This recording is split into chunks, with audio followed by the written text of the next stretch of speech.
Welcome to Studio A. Our guest today is Ms. Chariee Reason, integrative grief coach. She is a licensed clinical social worker and therapist specializing in grief counseling, anxiety, and depression. She's fantastic, and I know you're going to enjoy this half hour with her. Thank you for coming into the studio, Chariee. Well, thank you for having me, Stephanie. Of course. It's a thrill. It's a thrill for us.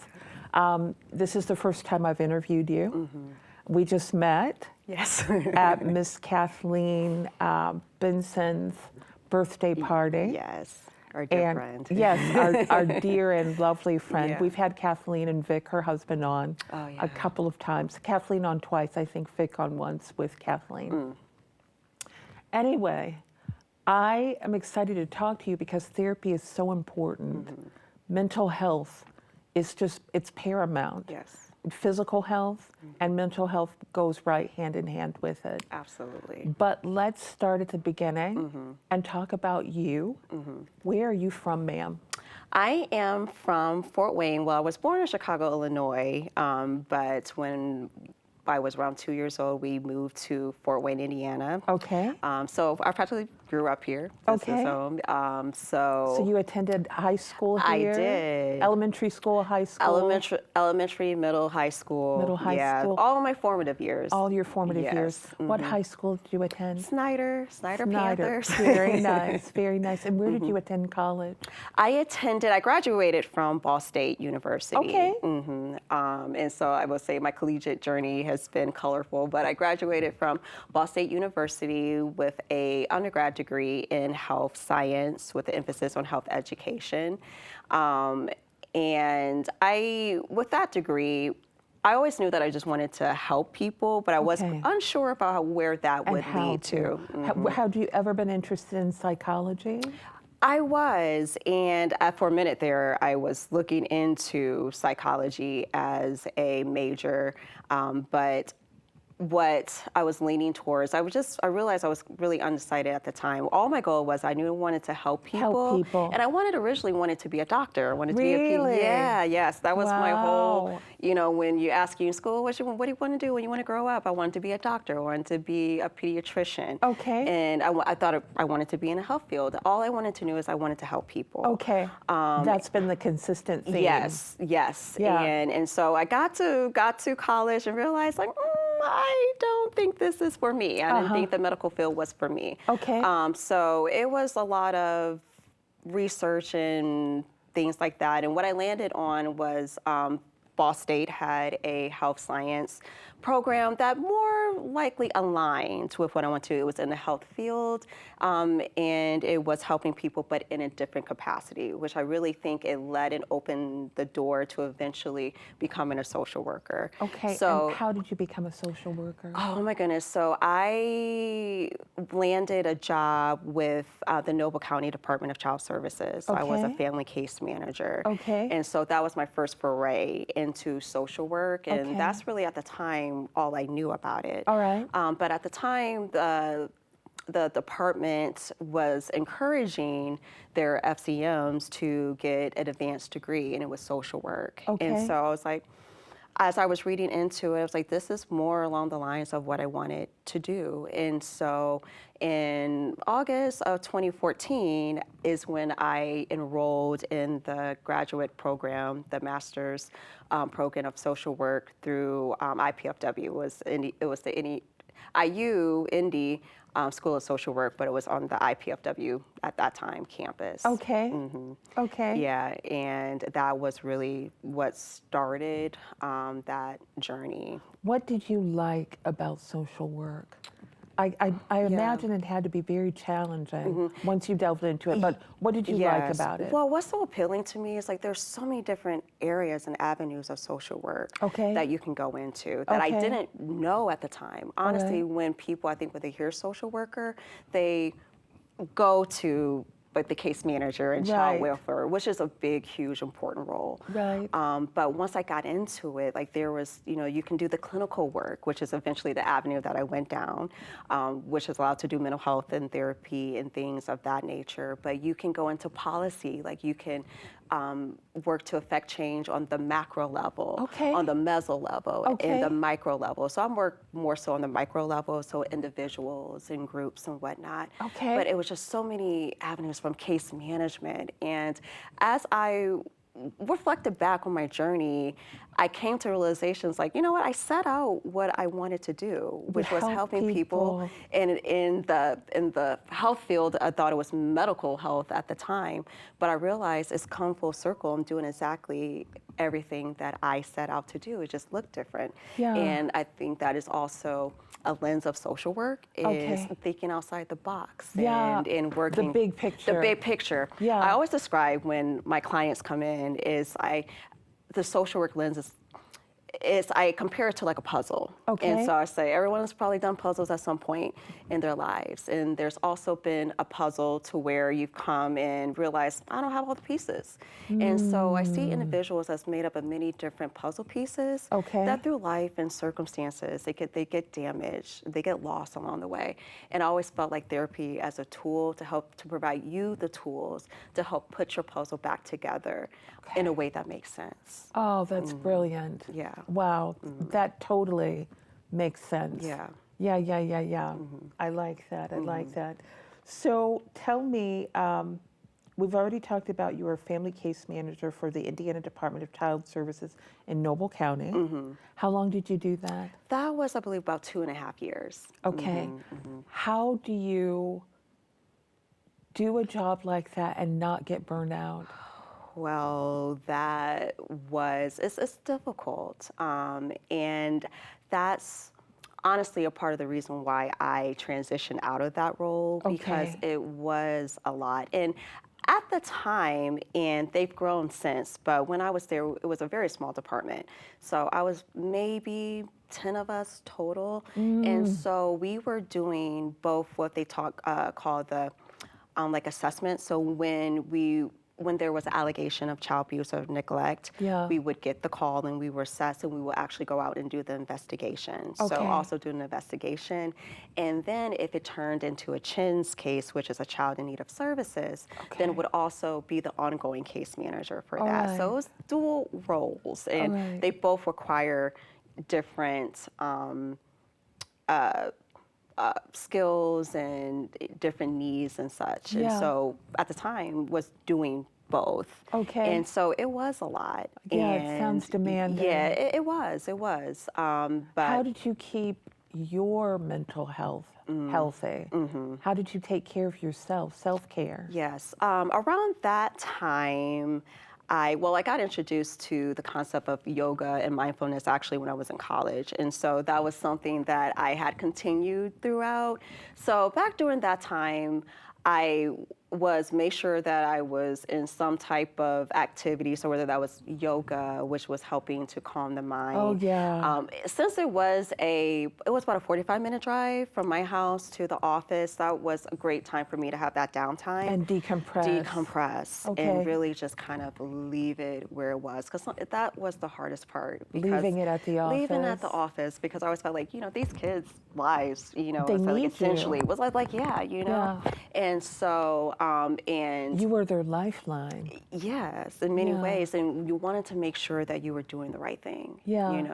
Which is sometimes the right thing isn't always the easiest thing to do. Powerful. Powerful so statement. it's hard. And so, but at the time really had a good team, so we would decompress together, so that was helpful.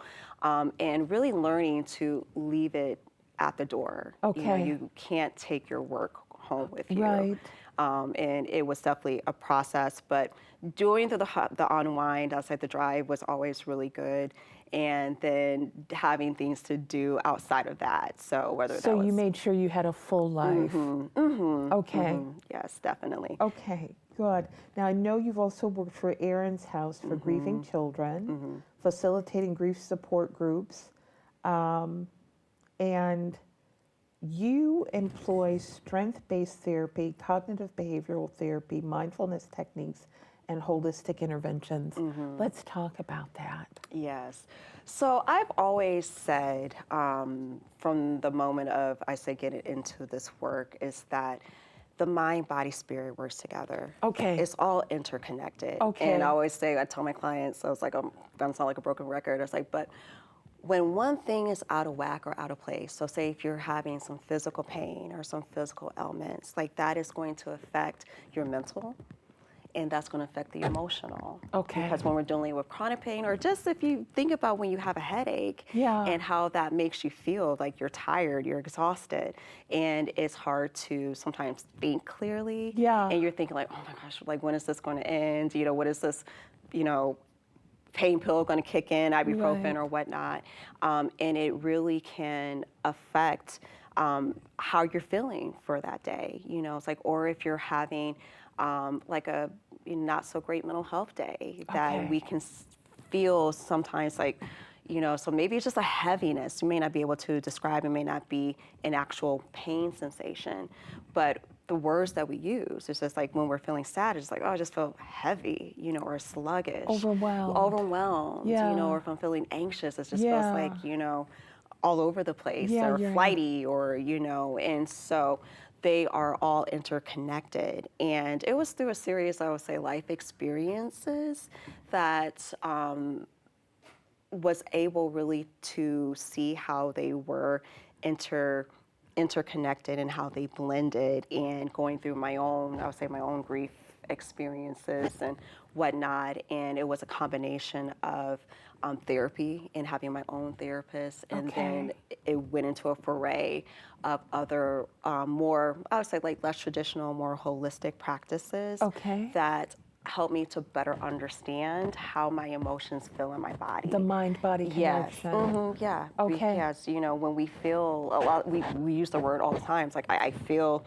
this, you know, it's like, or I have a part that feels this way. Right. And so oftentimes we may feel it before sometimes we can give a name to it. Okay. And so when we can give a name to it, then we can better understand how it's affecting us, and then we can respond to the emotion, we can respond to the feeling in healthy ways.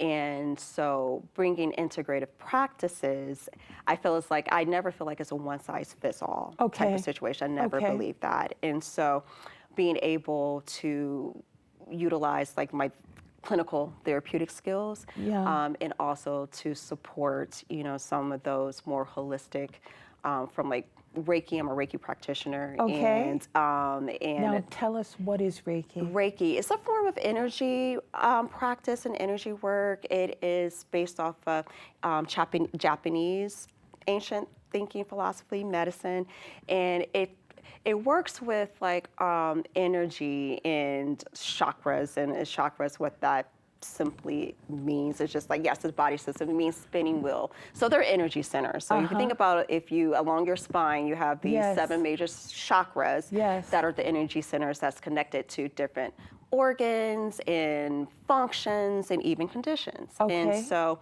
it's a gentle, hands-on practice to help to move some stagnant energy in the body. So it helps promote relaxation, calm, rest, and for some it can help have a physical relief sometimes with that. And so it's a relaxation practice, and to help to get our, I said, the chakras back into alignment and kind of keep things flowing.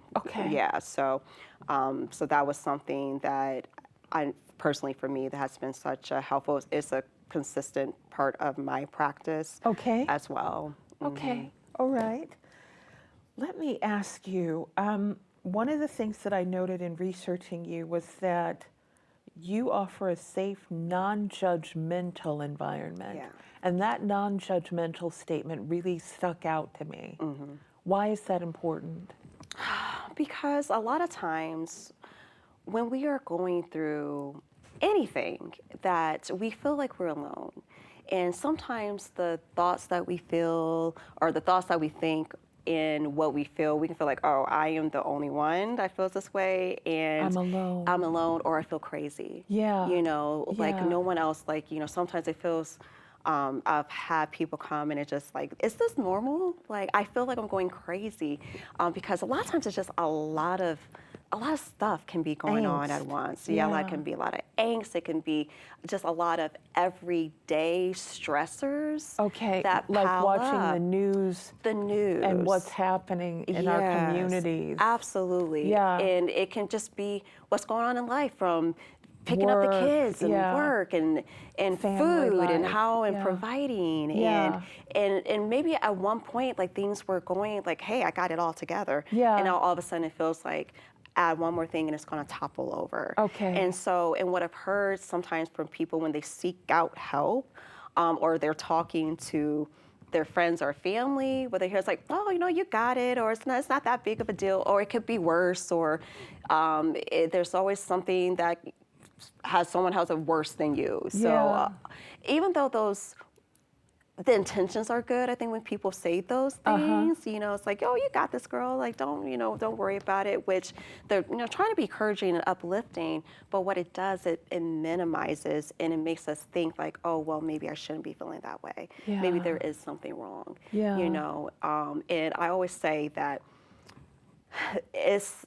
you're not crazy, and that I say our feelings are valid. I say they're always valid.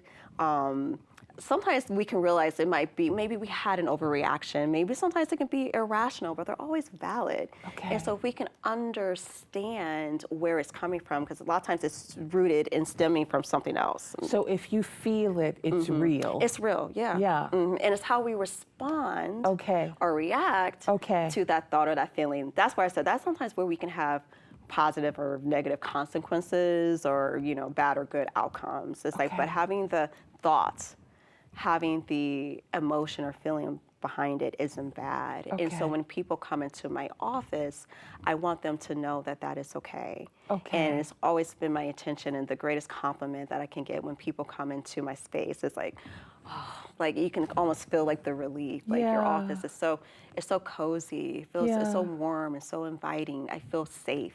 Safe. Yes, I feel That's safe paramount. in here. Yes, because when you're coming in, especially for therapy or any type of mental health services, you're very vulnerable, because they may be sharing with me things they haven't even shared with their closest friends and family. Yeah. Or their partner. Or their for that partners matter. even, yeah, you know. And so it may be the first time they have talked. And voiced that.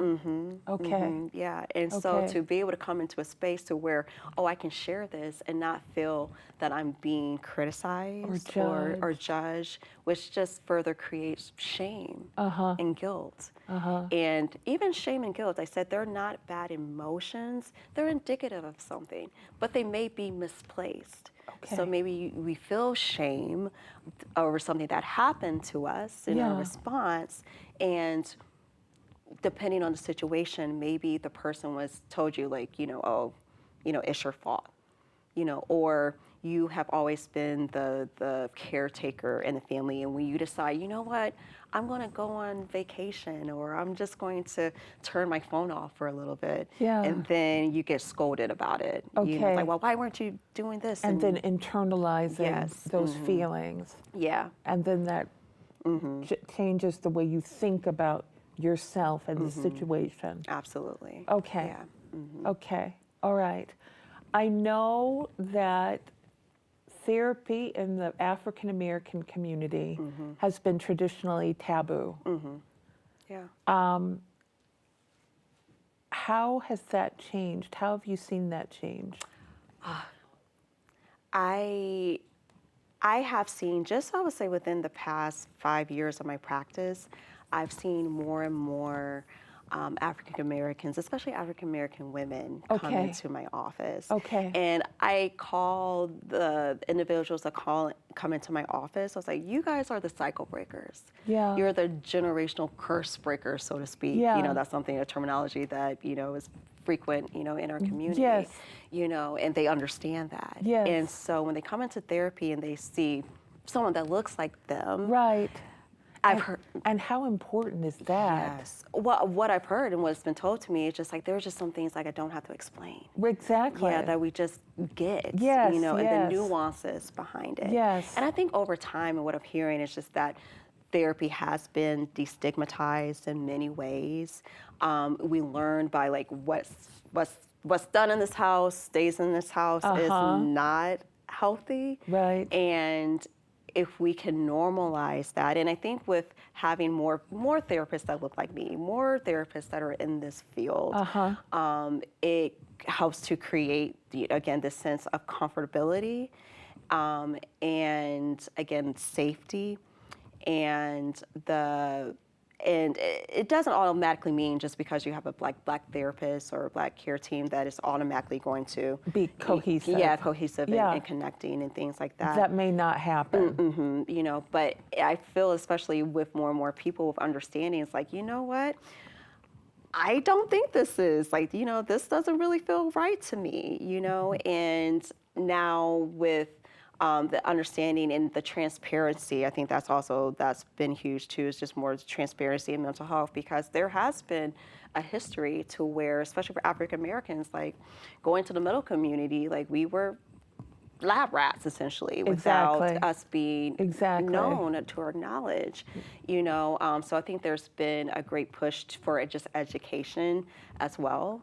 And having that trust. That trust, which I think is so important, in building that rapport. The medical field has not always been kind to us. No, it has not, and understanding that and validating that. Yeah. And so, but I think with the rise, I think, of social media and people are being more frank and candid about their mental health and realizing like, it's great to talk to my girlfriends, but they only can do so much. Exactly. And they're not trained. They're not trained. And it's like sometimes you just want to, when you're out, you just want to vent and all of that, but to actually be able to process, get to the root, and to, or say, create a lasting change, or at least give you the tools to be able to create a lasting change for yourself. And so just over the years, I've just seen a steady increase, and it just always makes my heart so, especially the young ones, like when it's like, that comes in, like I say in their 20s and, and early 30s that come in. I was like, I'm glad you're coming in now, so you're learning this lesson now, so you don't have to learn this lesson and carry 40, it 50, with 60. You for 20, 30 years. And it just gets, it just improves upon each time, So generationally, you're seeing. Yes. Okay. And seeing in there, and I just had a client recently saying by her going to therapy, now their mother's going to therapy. Wow. That's powerful. And it is. It's wow. Like, I see what it's done for you, and maybe that can work for me. That's wonderful. It's wonderful. Let's talk about who needs counseling. Anybody and everybody. There's I always say we all can benefit from therapy or counseling from time to time. But if you're just generally, if you're struggling with, maybe you're feeling some anxiety or feeling down, or just feeling like, you know what, like things are a little tough, and people think that sometimes you have to have a traumatic thing to happen in order to seek out therapy, and that's not the case. Sometimes it could be, maybe you are going through a life-changing event. Maybe it's a change of job, and now it's like, a place where I felt very comfortable with, and not so much. It's like, or now I'm an empty nester, and that's a stress in and of itself. And so there I would say there's no, I would say just typical, type to seek out therapy. But if you're realizing like, okay, this is going on, and maybe I've tried it on my own, or what I'm doing is not working, then maybe, seeking out and going to therapy can help provide just additional support. That's originally how I see it, is just to help support you along that journey. And it is, I say therapy is for anybody and everybody. How did COVID affect your practice? Well, that was when it was a big change, because we couldn't meet in person. And as that was trying to figure that out, and everything started to transition online. And we all were like a little nervous and leery, like, how is this going to work, you know? And this is like the whole world was grieving at that time. So it was so necessary and essential. But yet we sometimes legally at that time, you know, could not gather in that way. And so that was the rise of the telehealth. And what I noticed is like, oh, I can reach so many more people, you know, and that maybe wouldn't have been able to have access to that. So I think it's good that we have like a good blend of both, because I still like that in-person just connection. I always tell me like, sometimes I like want to see you. You know, I want to see your face. I want to see your face, and, you know, just to see how you're and how you know do and know that you know, you're like, doing all right. But if something was been so, you know, helpful, it's just like, but hey, like, you know, I got an appointment, or my car is not working. It's like, can we do it virtual? We have another option. So it just provide greater options. Okay, greater options. All right. Now, you and I talked about your, you are working where? Where are you located? So I have a new venture going. It's called Haven of Serenity. So right now it's I do both virtual and in person, and so I'm actually partnering with a friend of mine who has her own wellness building, and it's called In Body Connection. So I say if you want to do any in-person work, that's from Reiki, you know, to individual therapy. I'm venturing into coaching as well. And that is, the address is 1632 North Wells Street, so right downtown Fort Wayne, or close to downtown Fort Wayne, or virtually online. And all of that information can be found on my website at havenofserenity.biz. Havenofserenity.biz. Yes, ma'am. Okay, and is there a number where they can reach you? Yes, 260-404-4392. Wonderful, wonderful. And we've talked about where you're located. We've talked about how someone can contact you. Let's talk just briefly before we close out. I told you it goes by fast, honey. Yes, it does. Menopause and mental health. Oh, yeah. The connection. Hormones. Yeah, that's a big connection. It's a change. It's a change in your body. And so I don't think people, especially women, because I think there's research out there, but there's more that needs to be done. But just that connection between how our hormones can affect our emotions. And so when we're going through the change of life, and realize like, oh, I'm more irritable, or my brain is foggy. And so you can think that something is really wrong. You know, it's like, am I getting early onset dementia or something like that? It's like, or, you know, my body is doing these really weird things that it hasn't done before. You know, and sometimes it can take a minute to connect, like, oh, like they're going through some changes. And so as you're going through, I think any changes of life, but especially as you're experiencing like going into perimenopause to menopause, that your mental health it also goes through changes. And so because it's normal. It's normal. It's a normal process. Yes. You're not crazy. And I think that's historically, you know, women like hysteria. Hysteria. But no, your body is literally going through significant changes. With the estrogen, the progesterone, and the testosterone. And so I'll encourage like to go get tested if you feel like there's something that is feeling different. You know, you can go to your doctor and they can actually tell and do like the blood work to see if you are in that stages. But even though with going through our menstrual cycle and all of that, it took me a long time. I was well into adulthood to realize like, oh, my menstrual cycle corresponds to how I feel. If I feel like I'm more sensitive, and sensitive is not a bad word, emotional is not a bad word. You're just in touch and connected to your feelings in a different way, maybe more than most, and it's valid. Wonderful. Yes. Well, we will end there. Thank you so much, Chariee. Thank you, Stephanie. Thank you. We'll have you in the studio again. Thank you. I'm looking forward to it. I would love to come back. We definitely will have you back in the studio because there's so much more to discuss. Yes. Thank you for covering this broad range of topics, letting us know where you're located. And that's someone's phone. Oh. I thought that was that cue to be like interstate, exit stage left. And also exit stage left. Uh-huh. So thank you for coming in, and thank you for tuning in, and be blessed. Thank you.